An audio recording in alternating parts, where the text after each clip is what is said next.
Okay, so let's dive into one of the absolute toughest decisions we all face. What do you do about that person? You know the one you just can't trust. Do you try to talk it out, or do you just walk away and get ready for a fight? We're going to break down that exact dilemma. I mean, we've all been there, right? You've got that boss who's constantly undermining you, or maybe it's a family member whose words just, still sting, or a partner who completely broke your trust. These conflicts, they're universal, and man, can they tie us up in knots.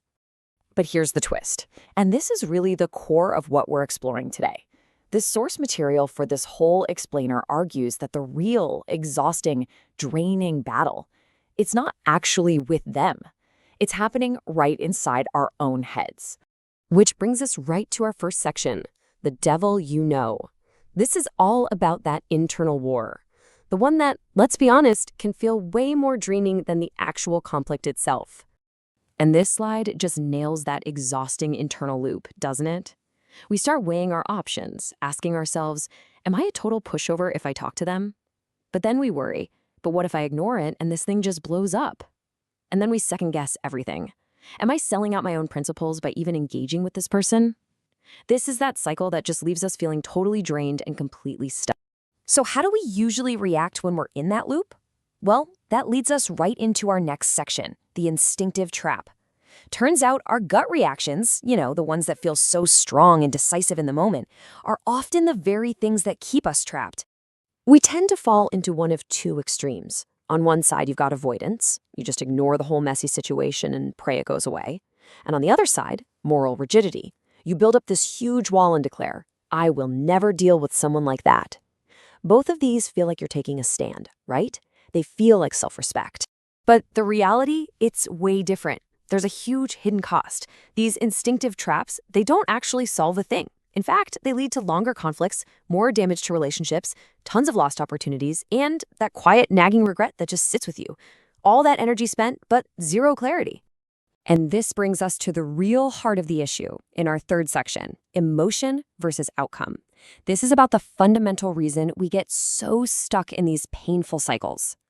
And here it is. This is the crucial point from our source material. Moral outrage can block rational judgment. That feeling of being so deeply wronged, that righteous anger, it's so powerful that it completely short-circuits our ability to think clearly about what we actually want.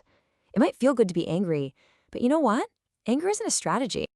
When we let that outrage drive us straight into avoidance, we start racking up what our source calls emotional debt, and it's a perfect name for it.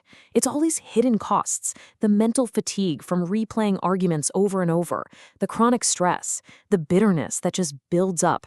Avoidance doesn't solve the problem, it just puts it on an emotional credit card with insane interest rates.